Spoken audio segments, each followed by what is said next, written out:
Hi అండి, welcome back to my channel. నేనైతే morning 6కి లేచానండి.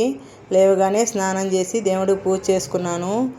నైట్కి టిఫిన్లోకి చపాతీలోకి పెసల కర్రీ చేద్దామనేసి పచ్చ పెసలు నానబెట్టుకున్నానండి.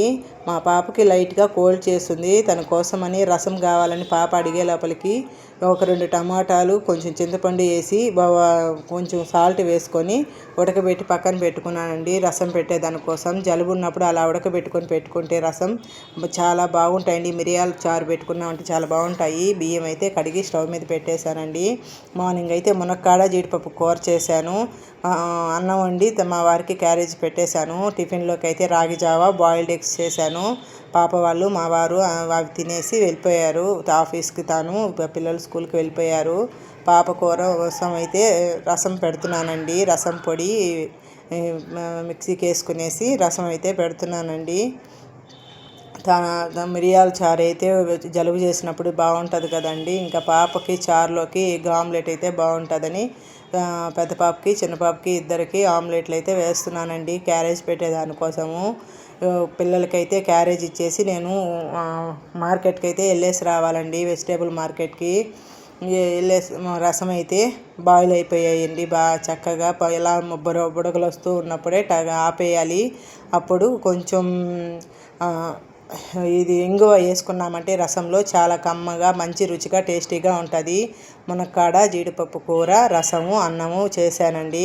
నిన్నటిదైతే కొంచెం ఇది గోంగూర పచ్చడి కూడా ఉండింది, కానీ పిల్లలు మా వారు తినరు. అది నేను మాత్రమే తినాలి.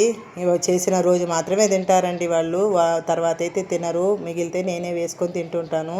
పాప వాళ్ళకైతే క్యారేజ్ అయితే కలిపి పెడుతున్నాను. వెజిటేబుల్ మార్కెట్కి వెళ్ళి వెజిటేబుల్స్ అయితే తీసుకురావాలండి. వెజిటేబుల్స్ అయితే లేవు, అయిపోయాయి. ఇంకా పాప వాళ్ళకి క్యారేజ్ ఇచ్చేసి అతను 12కి వస్తాడు. కరెక్ట్గా మనం క్యారేజ్ రెడీ చేసి పెట్టేసామంటే కరెక్ట్గా 11:50 అలా వచ్చేస్తారు తను. అంటే 12:30కి అంతా పాప వాళ్ళకి క్యారేజ్ది లంచ్ బ్రేక్ అనమాట. అందుకనేసి ముందుగానే తీసుకెళ్ళి పెట్టేస్తారు తను. అందుకని వాళ్ళిద్దరికి పాప వాళ్ళకి క్యారేజ్ అయితే కలిపి పెడుతున్నానండి. కలిపి పెట్టేసి నేను కూడా కొంచెం అన్నం తినేసి పోయి వెజిటేబుల్స్ అయితే తీసుకురావాలి. మళ్ళీ ఈవినింగ్ కుదరదండి, పాప వాళ్ళు వచ్చేస్తారు కదా. ఈవినింగ్ వెళ్దామంటే ఈవినింగ్ కుదరదు. అందుకని వెజిటేబుల్ మార్కెట్కి అయితే వచ్చేసాను. వెజిటేబుల్స్ అయితే అన్ని కూరగాయలు వాడిపోయినట్టు ఉన్నాయండి. కొన్ని అయితే ఫ్రెష్గా ఉన్నాయి. ఫ్రెష్గా ఉన్నట్టు తీసుకున్నానండి.